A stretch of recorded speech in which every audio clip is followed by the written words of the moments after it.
Okay. Hello, I'm Addison Britton, and welcome to the Backdoor of Cookeville podcast.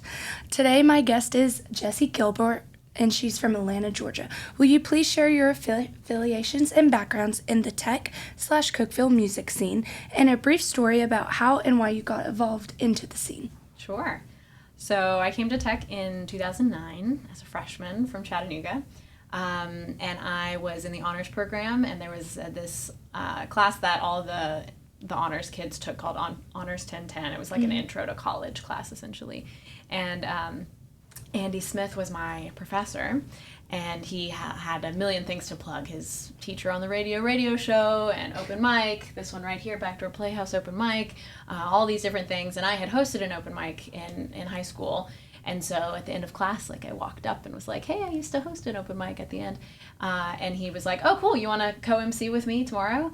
And I was like, sure. So suddenly it was the first week of school, and this was Thursday night. So it was 4 days into classes, and I was a scared little freshman. But suddenly I was up on stage with a microphone and authority, and I looked like I was running the show. And that was really cool. Suddenly I was not a little freshman anymore.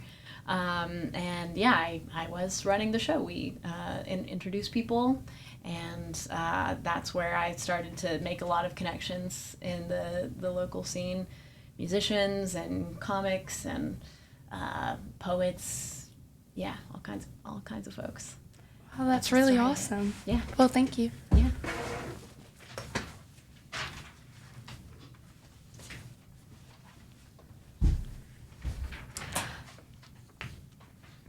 So, Miss Jessie, let's see. What is the process like creating music? Well, for most of my life, I didn't write the music myself. I was a vocal music ed major here, and I just sang stuff that other people had written. So I started learning ukulele that year as well, my freshman year, because I was sick of having to always find a guitar player or piano player to accompany me singing. So I started to learn ukulele myself. And yeah, my first performances were at these open mics. And now that's my primary instrument. Besides singing, that's the primary instrument that I play now. Yeah, there's a lot of discipline that goes into music making. You definitely know that as a music major. There's tons of rehearsals, and you could have a full day of rehearsals, and you have to have a lot of endurance. And then later, in the last couple of years, I started writing music with my husband, but we can get into that as well. I could tell you about how I met my husband, if you'd like. Go right ahead. Okay, because that was right here too. You want to scoot in a little Sure. bit? Yeah, cool. That same Honors 1010 class, it was just a semester long. I think it was just the fall semester. And at the end of it, Andy asked if my friend Hannah and I wanted to be his TAs, essentially, for the next year's class. And so we said that we would, and that next year, Gilbert was in the class. And he wasn't memorable at all. He was just there, one of the many faces. We didn't talk or anything. But then, several years later, at this open mic at the Backdoor Playhouse, he started doing stand-up, and I would introduce him, and apparently after the first show, he had been funny, and he came off the stage, and I gave him a fist bump, and I was like, I remember you, Honors 1010. And then that was when we really started to talk, once he had proven himself on the stage. And yeah, the rest is history. We got married. That was 2013, my senior year. And we got married 2 years later in 2015 in the music building in Wattenberger Auditorium on the stage. Nice. Yeah. So do you two create music together? Or? Yeah, 2 years ago we started writing music together. He's the very creative one. I'm artistic and musical, but I don't really create things out of nothing. He creates things out of nothing. He just suddenly there's a poem, and there's a story, and there's a pilot of a TV show, and there's a children's game, and there's an escape room. There's all these things that he creates. And so I realized finally that maybe with my music background and his writing background that we could write songs together. So we started doing that. So we've written 11 songs I called it the leveling up of our marriage. After 9 years of marriage, we became a songwriting team. Very nice. Yeah. Bring on the next. Hi. Hey. I'm Chip. Hey, Chip. So my question is, because you were just talking about how you write music with your husband, what is the process like when you guys are creating music together? It's very cool when it's working well. Like, we've written some songs very quickly. Like, one of the first songs we wrote was like over a weekend. And that was just really exciting because my whole life I had wanted to write songs, but I could never write much of one. I could write like a little melody, a little chorus, a little line here or there, but I could never finish it. But this was nice because I would come up with a little something, and then he would write more lyrics, and then I would it basically like it felt like a tennis match. Like the ball would be in his court, and he'd write some more lyrics, and then I'd put those lyrics to music, and then I'd have another little melody, and he'd write some lyrics for it. So we went back and forth. So like whenever you felt creatively stuck, it was just the next person who would then create something, and then that inspired you to keep going. That's really fun. nice. Thank you.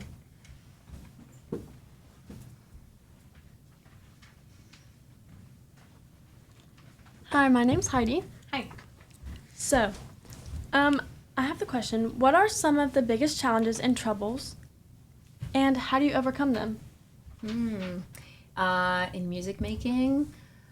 Well, right now I'm a teacher. I've been a teacher for 9 years, and there's plenty of challenges and troubles with that, working with teenagers every day. Yeah, I mean, when it's something that you love to do and it's something you've done all your life and you know it's something you're good at, it's just, something you can fall back on.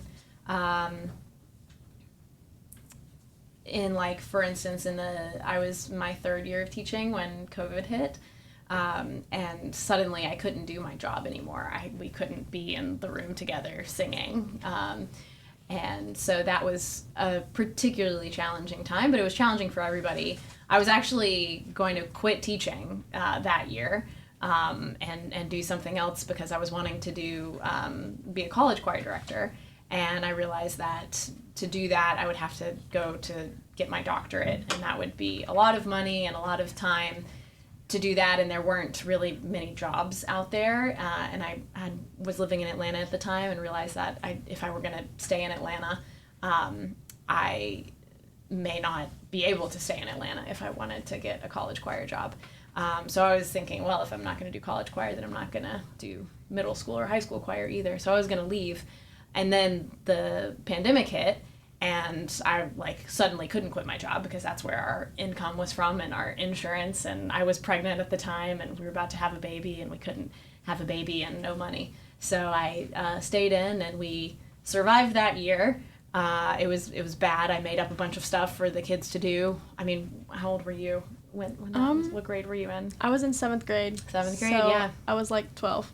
Yeah, you could have been one of my students teaching 6th, 7th, and 8th grade chorus. And yeah, it was awful, but we got through it. I came up with all of these projects that they weren't into.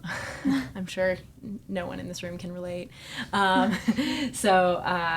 then the next year, when we were finally back in the classroom, we still had masks on, but we were back in the classroom, and I could do my job again, and I felt this appreciation for it that I hadn't felt before.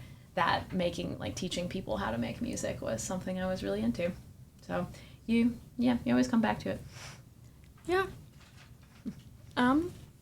What made you want to begin your music or promotion career? Yeah. I started singing in the Chattanooga Girls Choir in 4th grade. My elementary school music teacher recommended that I audition, and I auditioned and got in, and so that took me to Austria and Italy on choir tours in 6th and 8th grade. And so it just kind of opened the world up to me. And I realized that I like teaching, and I like being in charge of things and running the show, being behind the scenes. And that as a choir director, that was kind of everything I wanted. It was music, and it was teaching people, and it was working with a big group of people, and it was putting on productions and organizing things. And so, yeah, I realized at a really young age in high school that I wanted to pursue it. And then I ended up here, and they have Tech still has a really great music education program. And that, like I said, in 2020, I was planning on leaving 2019, 2020, and then got pulled back in. And now I don't think I will ever quit. Like, this is what I will do for the rest of my life. Yeah. Okay, well, thank you. Yeah, thanks, Heidi. Hello. You again. Yes. Has there been a moment in your career that stands out as the most surreal or crazy moment that's ever happened to you? Surreal or crazy? I mean, it's surreal being back on this campus. Really, walking here, like we parked over by House of Thai, and we just ate at House of Thai. It's still delicious. And walking on campus and seeing the things that haven't changed and all the things that have. It's like, wait, was that walkway there? No, this entire building, like this entire addition to the student center wasn't there. Like it ended here, like this was the wall, and now there's all of this. So that's weird. And then walking in the music building where they have not really changed things. They're about to do, like this coming year, they're apparently going to close the auditorium in there for a year for a huge renovation. But I'm glad that I got in before that happened, because as soon as I walked in the door, it was like, this looks and smells exactly how I remember it. But yeah, I mean, it's surreal to have, when you get older, you'll learn this, that you have these like chapters of your life, that are so full and complete. Like, do you go home on the weekends? Yes. Every weekend, or no, just like once when a month I don't or have so? cheer. Okay, yeah. So every And, other weekend, I feel like. you know, it's like kind of like two lives. You know, Yeah. you're at home and it feels one way and you feel like a certain person, then you come back here and you're like the college person. And then that it's very surreal for that chapter to have ended, and for it to be so many years ago and so many people ago and so many jobs ago, all of these experiences that have happened since then. But once you're back here, it all comes flooding back. That's amazing. So going off that, we know that you went to Tech and were a part of the open mic, and you were one of the hosts. How do you think that has really shaped you as a person to go off and become a teacher of music and go on and share your passion with others? Yeah, I mean, my parents kind of started a little open mic at my church that I started hosting, and that really is formed who I was. Without that, I wouldn't have hosted this, and this was like, this started my college life like instantly from the first week.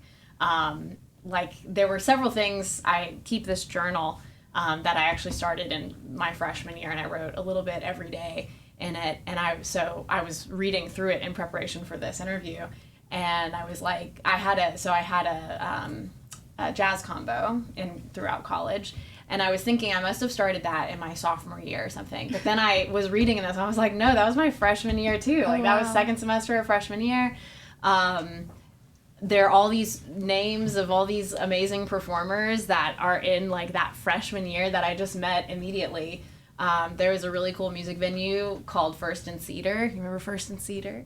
That my friend Kyla Anderson had opened, and she was in my American Lit class that year. Wow. And that was another thing where I was like the ground floor in that. Like, we were opening it up. We were like sweeping the floors and getting it ready to open up this music venue.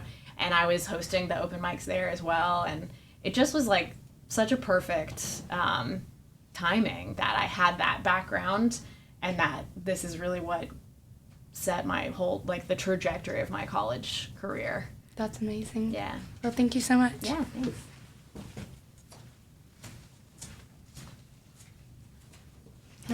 Hello. So I realized whenever I sat down the first time, I didn't say my name. Yes. My name's Ada. Ada, cool. Yes, ma'am. I have a personal question for you, if that's okay. Please. If someone is maybe wanting to get into more of like the open mic or starting singing or starting creating music, do you have any advice for those kinds of people that are wanting to start and don't know where to start? Sure. I mean, I work with them every day. I'm a high school choir director. Yes, ma'am. And I teach piano and AP music theory as well. So it's fun it's so fun to see someone do it for the first time. A lot of people have kind of a natural talent for it, and some people don't, but they develop it because it's something that they love. So yeah, I mean, I would just say as advice, just to find open mics, first of all, find places where you can perform, find people you can perform with.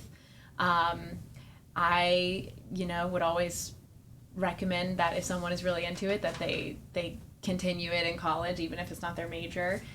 They still sing in a choir, for instance. I don't know if anyone was in high school and sang in a choir and they don't in college anymore. Maybe try for a semester. My husband, Bo, didn't do any music classes or anything, but within a year of dating me, he was singing in 3 choirs simultaneously. So there's a lot of places out there where you can make music with people, and you can have teachers who will kind of show you the way. So just do it. Thank you. Yeah.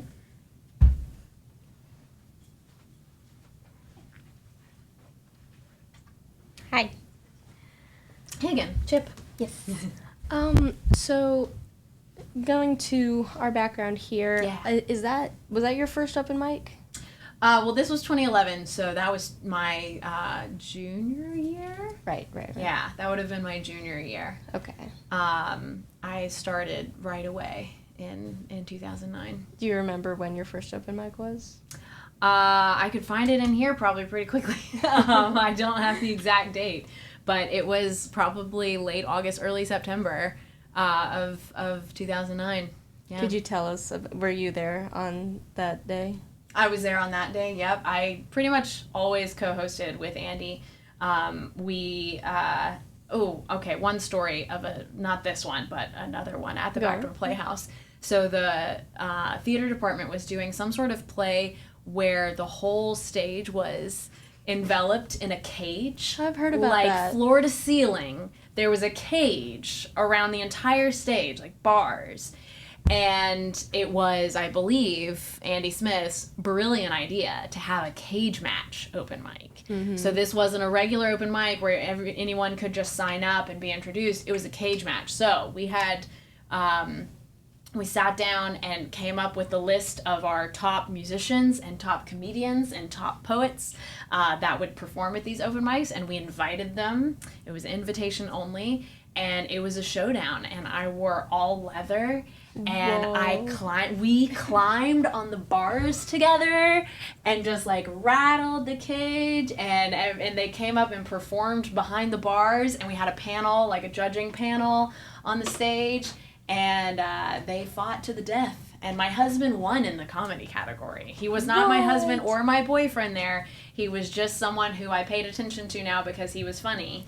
And but he won that night for comedy. We still have the ugly little bird in a cage. We still have that trophy that we won.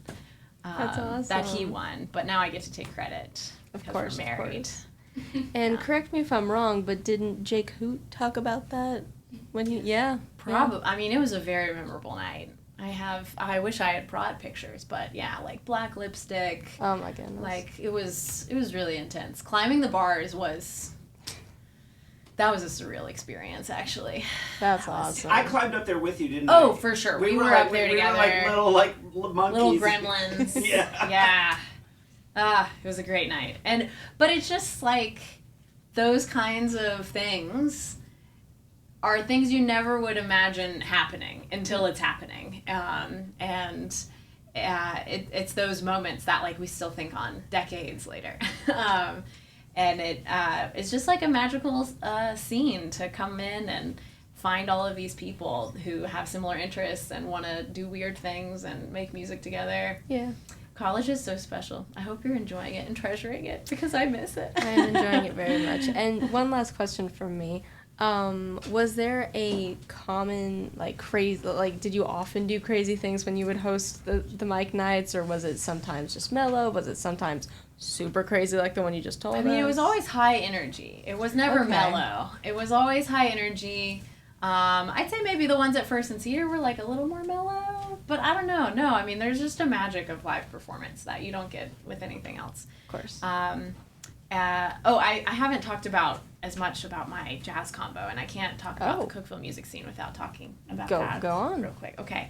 So I formed a band with some other musicians. Most of them were music majors, but one was an electrical engineering major. And we formed that band the second semester of my freshman year. We ended up calling ourselves All of Us. There are these two jazz standards. One is called All of Me, not the John Legend one, and All of You. And so we decided we would be All of Us. And we performed the whole time I was here. We did gigs like at Crawdaddy's. Have you been to Crawdaddy's? Mm-hmm. We would perform there like every Sunday. We'd be the live music there. We did all kinds of things like when they opened up like some STEM center here, we performed at the reception for that, and business parties. We sang at Mr. Smith's wedding, like all kinds of things. It just really brings back all those memories of that very uniquely special time in life where everything was just happening all the time. That's amazing. Never a dull moment. Yeah. Thank you so much. Yeah, thank you.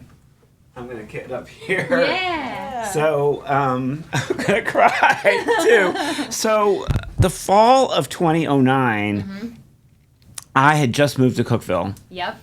I mean, just moved. Met this special lady. I had literally just moved to Cookeville from Liberty, and I'd been living in Liberty since 1996. I started at Tech in 2001. It was a 40-minute commute. I was driving that commute by the Craft Center when the towers fell the morning of September 11th, 2001.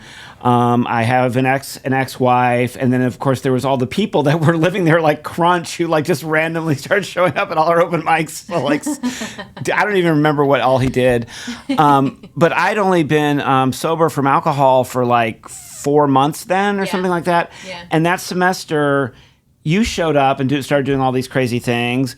And then Naomi Townsend, formerly Sarah Townsend, Sarah with an H Townsend, that was her first semester. Katie Woods. So all these people that I'm still friends with, whose weddings I've been to, all the things, like, it all showed up in that same semester. So it was I forgot about First and, I mean, I hadn't forget about First and Cedar, but I hadn't thought about First and Cedar in such a long time until Cassie Thomas and I started working on this project, the oral history. You know, she left Cookeville and came back and works here now and is my kind of co-chair of this research project. But one topic you haven't talked about, you were in the Wesley Choir, and the Wesley was a big part of it. And then I was running a worship group at the time, and I would drag you and your friends over to sing for that all the time. And why don't you talk about like how, and you were raised in the Baha'i tradition, so maybe talk about coming to like Bible Belt Cookeville from Chattanooga, and like all of a sudden you're in all these different, so you were a music major, you're doing the open mics, you're singing ukulele, but you're also in this jazz band that's getting all these prestige gigs, including my wedding. And then you're also doing all this worship music. So how do you like navigate the genres, and maybe what did you learn about yourself as a person during the C2G/Wesley days when you're doing all this kind of religious music? Yeah, I mean, it's not separate in my mind. It's all one thing. It's whether I'm singing jazz or I'm singing a hymn or I'm singing my own songs that I've written. It's all the same. And that's the beauty of the college years, is that there's so much happening at once. I'm glad you brought up Wesley Choir.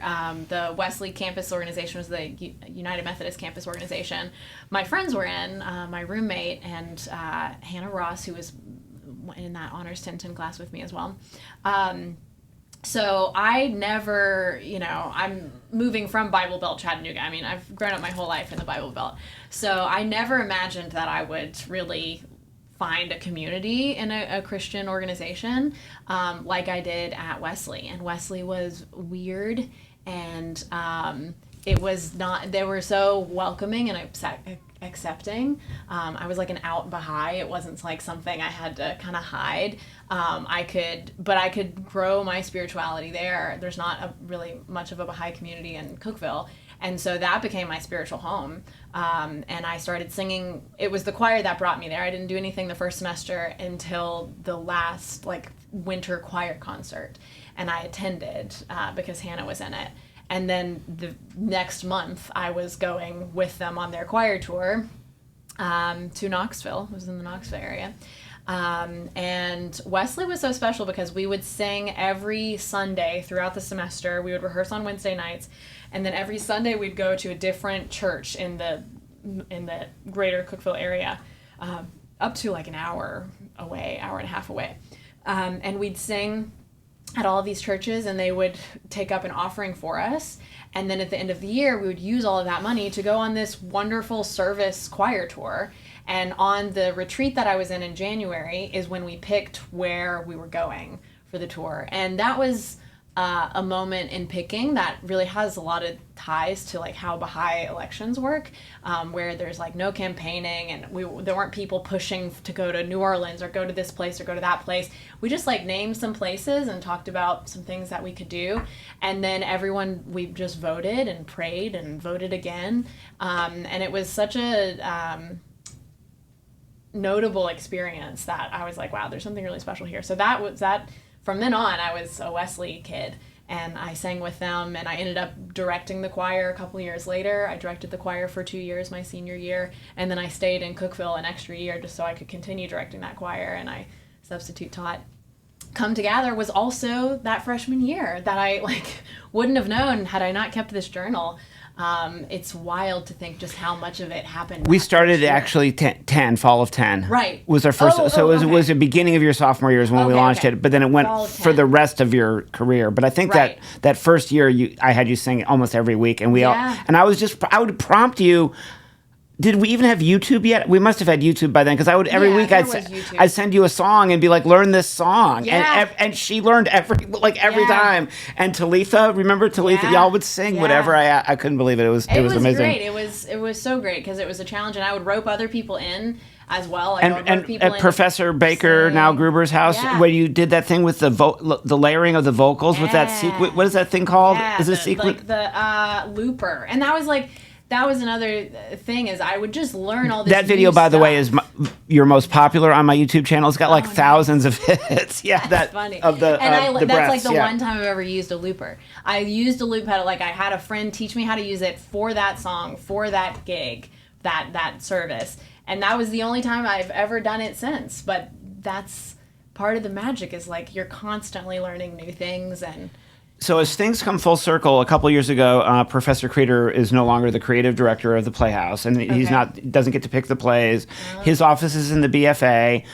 The theater program left English and is now in fine arts, and it's a musical theater program. They're doing mostly a lot of musicals. They have new directors doing it, and so and they haven't allowed Uncle back, so they're just doing plays. And so Uncle was homeless, and last fall, Uncle adopted the Wesley as their home. So we use the arena for our shows.